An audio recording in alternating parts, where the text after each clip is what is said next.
what's going on here? What are sort of the inputs and how striking was this data to you? Yeah, I think I have a little bit of a less optimistic view of the consumer than Michelle was talking about earlier. So yeah, broad-based decline in consumer confidence in November across jobs, incomes, and financial situation expectations.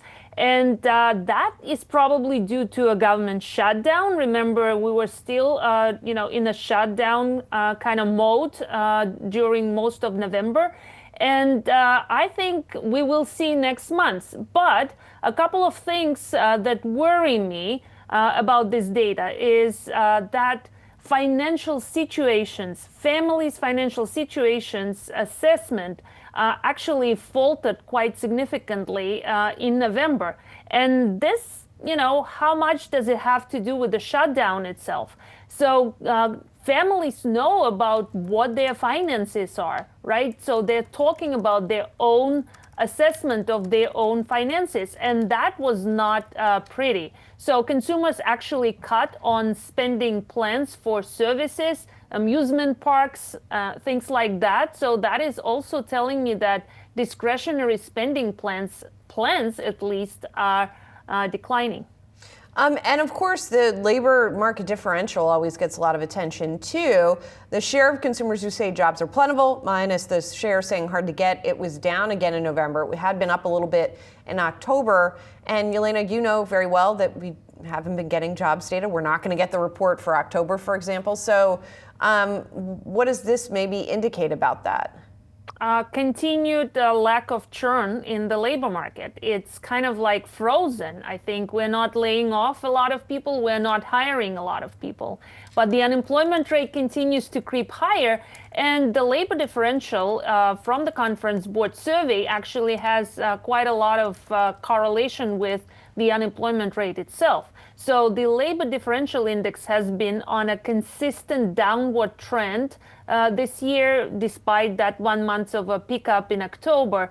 And that seems to be more or less in line with what we see in the overall unemployment data, right? So it's not a significant increase, but it's a persistent increase in the unemployment rate driven by consumers' inability to find jobs.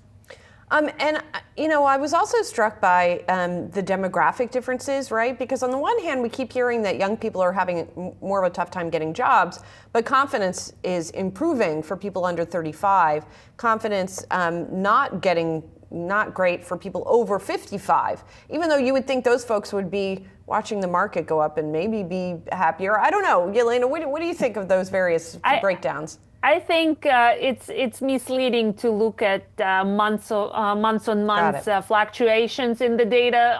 Overall trend is lower confidence across demographic groups and across income levels as well. So I think a broader picture is that at least what people are saying tells us they are entering the holiday shopping season with a little bit more caution. Yelena, I'm going to ask you the question that I think I always ask you, which is, this is how people are feeling. This is what they say they're going to do. They don't always do what they say they're going to do they? So, how do you think about the intentions to spend versus the actual spending? I think the truth lies somewhere in between. People are concerned. People are concerned about the labor market. There's some information in there. And look at retail sales this morning. Overall, Q3 retail sales were robust.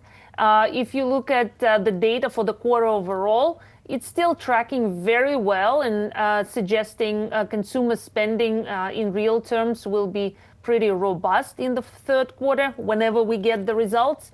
But towards the end of the quarter, there's a little bit of a caution on the part of the consumer. They're telling us by their action that they're stepping back from some discretionary purchases. And that is a little bit of a concern to me as a signal going into the holiday shopping season. Maybe we need to get you and Michelle on at the same time next time. That would be awesome. Get a little debate going. Yelena, great to see you. Thank you.